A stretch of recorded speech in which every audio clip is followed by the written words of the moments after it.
Good magical morning, and it is good magical Monday morning. I hope all of you are doing well. It was a great weekend. I hope yours was great too. And we're back to kick off another week. And guess what's happening this week? The equinox. So if you were feeling a little bit of root chakra movement going on this weekend, as was I, don't stress about it too much. Good morning, Angel Fish. We're going to talk a little bit about the equinox today, and then I'm going to do something a little bit different just to kind of bring in that new energy. And we're going to dive into my sacred path cards. I'm going to try to get just one, but we'll see. I actually want to read the part out of my super ancient book for the card that we pick, to kind of cement any new energy coming in. But this equinox is going to be pretty self-explanatory. Before I go any further, I just want to thank all of you for showing up, not only for yourselves, but for each other. Remember to keep it clean in the chat so I don't have to block you. And I love you all very much. Also, thanks for liking and sharing. And all of you new subscribers, welcome to our tribe. It's been pretty crazy today. I don't know. I think the energy has started to kind of move up a little bit. I'm feeling a lot of solar plexus work going on today. I'm super sick to my stomach. We're going to try and get through this as best we can. So the ascension symptoms are still super intense. So you're not alone. Oh, see, it's not just me? Okay, good. Hello that way. Welcome back. I did have a few notes. Let me just pull those back up really quick to talk about while we're sitting here. So the sun shifts into Libra on September 22nd, which I believe is also the equinox. Hold on, let me just double check that real quick.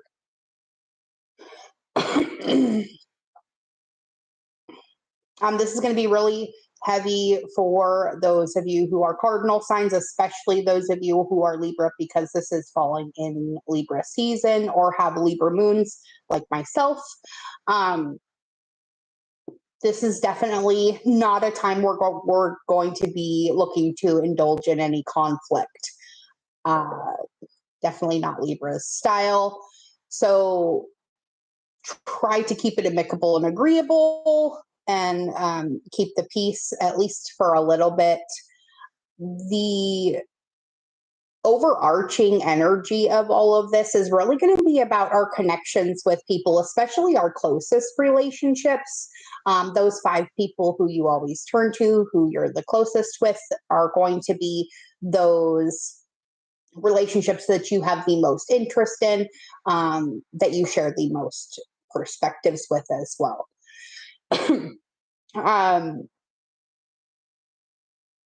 Those of you who are Libras as well may also find yourself playing a little bit of mediator. Try not to get too embroiled in other people's energetic crap, though, because that's definitely not what we're doing right now. We're trying to keep ourselves on an even keel while this energy is shifting, okay? And everyone can expect to feel a noticeable shift towards prioritizing our own personal desires and pleasures, because we know Libra is ruled by Venus, and Venus loves nothing more than her own personal pleasures. Okay, so that's definitely going to be our focus. The fall equinox is just reminding us to not leave ourselves behind for the sake of being accepted by others. This is about being accepted for who and what you are and what you want to be in the future too, as well, and pulling no punches in your acceptance of said acceptance, right? So we're definitely going to want to try to only engage in relationships that allow us to show up as our authentic selves. There's going to be no play acting.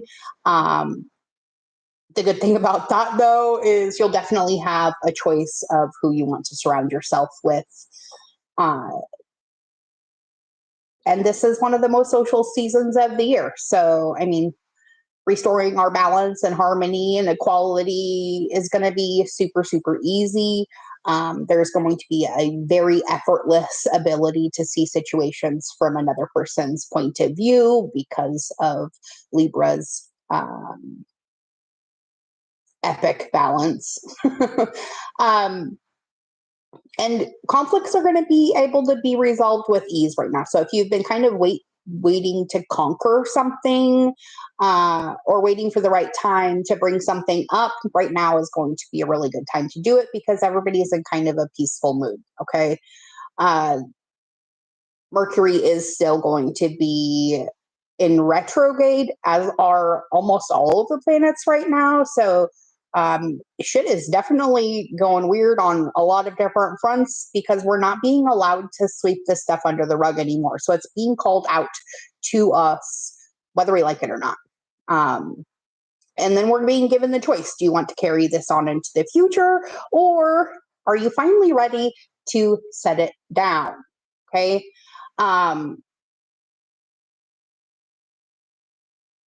Let's see. And I think that was it for my notes.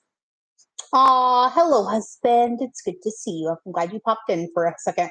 He's not driving today. He gets to ride helper and have an easy day. So everybody say hi to the magic husband. All right, let's dive into our card, okay? Sacred Path Oracle. I have not pulled these out in quite some time.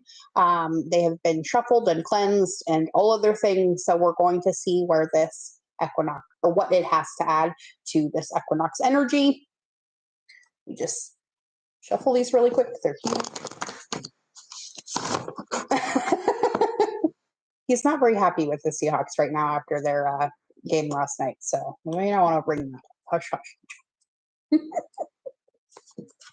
All right, I'm just going to cut these real quick. And let's see what we got. Oh, and we get 2, okay? I should have known. Oh, beautiful, though. Okay, so we get the Coral card. This is about nurturing ourselves. This is also the 13 card, which is about the divine feminine in us as well. That is definitely going to be activating really hard. Male, female, doesn't matter. This is about your nurturing side. You're also going to want to concentrate on nurturing yourselves as well, okay?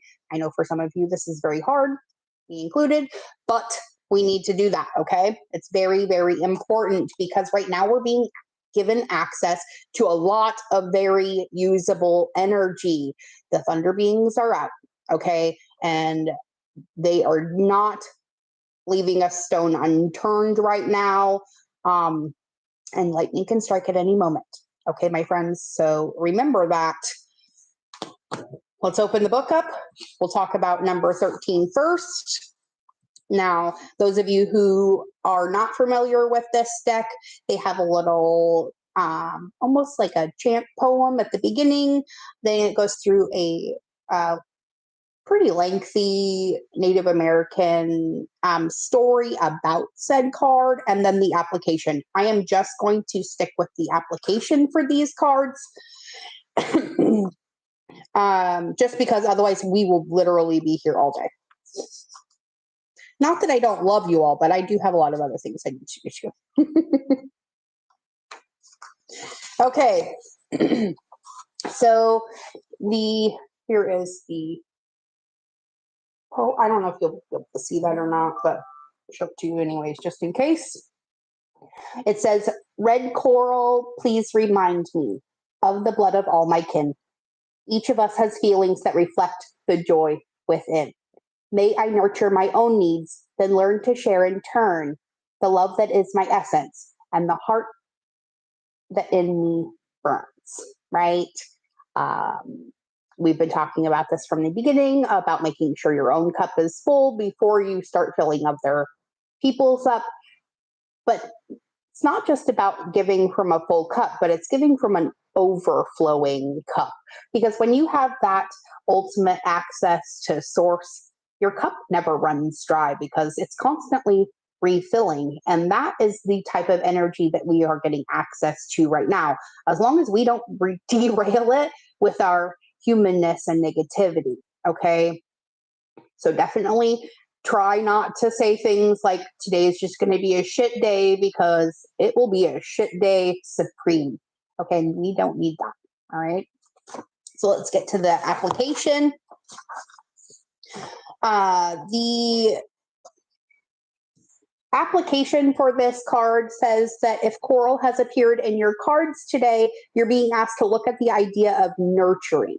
It may be time to nurture yourself or another. If you refuse to be nurtured, it may be time to drop that superhuman attitude before you get sick. Coral tells us that our bodies have needs too. Pay attention and be good to your body.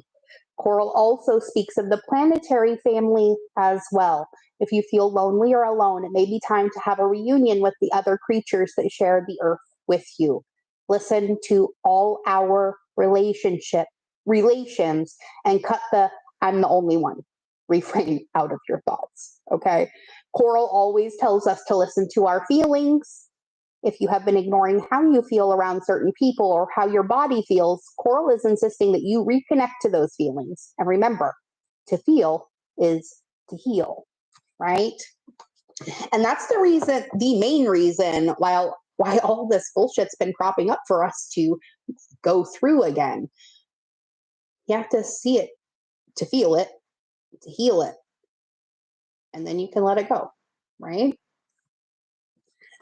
So let's see what the Thunder Beings are bringing to the table. To be honest, I actually expected to see the Stone People this time, but the Thunder Beings are out. Lord knows we've been seeing them a lot here in freaking New Orleans, that's for sure.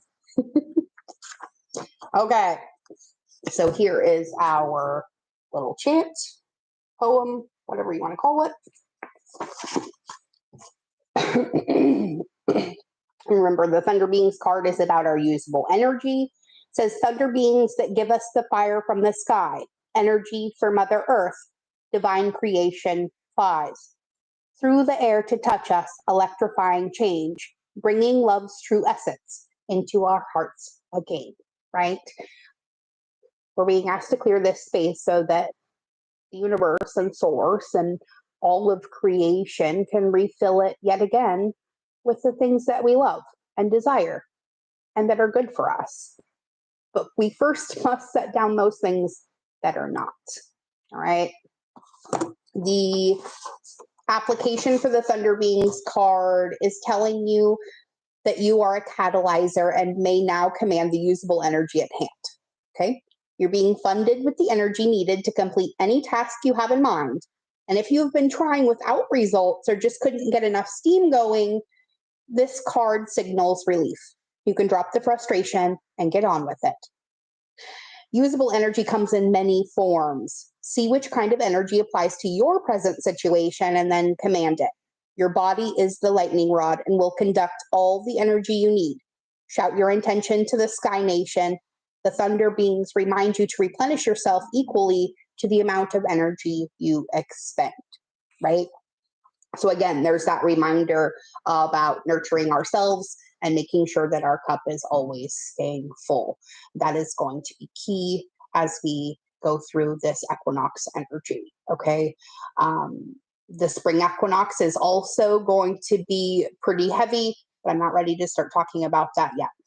Let's get through this next 3 months first. Now until January, and the next eclipse season, I believe, starts then as well. Things are going to get a little sketchy. You're being asked to stay on an even keel. Remember to nurture yourself and those around you who you feel could use a little bit of help. All right. There's no reason why you cannot help people if that is what you're being called to do. But remember, if your cup isn't full first, you're going to be damaging both of you, okay? Because all that energy you pour into that other person is going to boomerang right back to you because of, energetic ties, okay?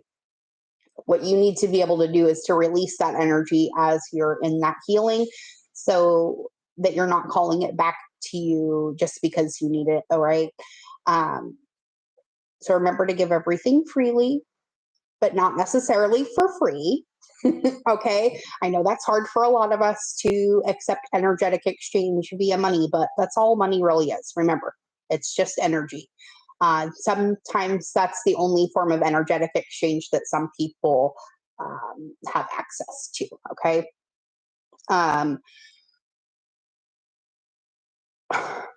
I think that's it. So how about we pull a couple of cards for fun? We'll dive into the Universe Has Your Back deck. We'll get a little affirmation for today, and then we'll call it a day. And I'll leave you all to go about your merry Mondays.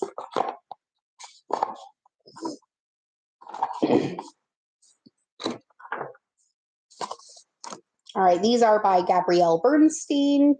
For those of you who are interested, she has a really awesome book that also goes along with these. I did read it on the channel previously. It is not up anymore.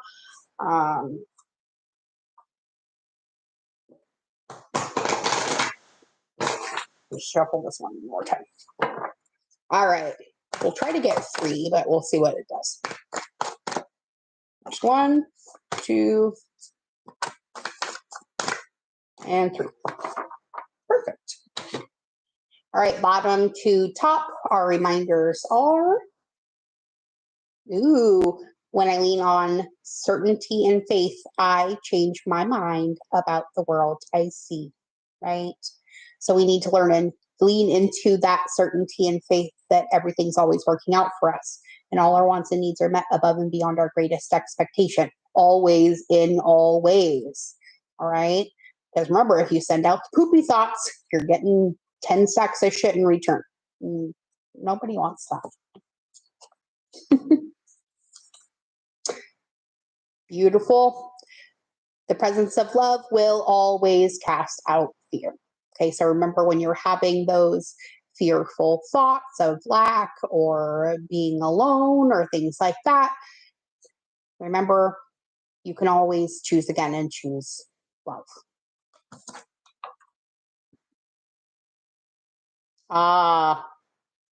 Which leads us to probably one of the best quotes in this whole deck. I witness the darkness and call on the light with my prayer. Thank you, universe, for guiding me to perceive this fear through the eyes of love, or through the eyes of the teacher of love, right? And it is what it is. We just, in our humanness, sometimes make it something that it's not. So try to lead with that love, just as I leave you with all of it now. And I know you'll magnify it tenfold as you go out into your days. Thank you, as always, for joining me here. Know I love you beyond measure. Be good and be good at it. I'll see you all again tomorrow at 8:15 a.m. Central Standard Time. Bye, everybody.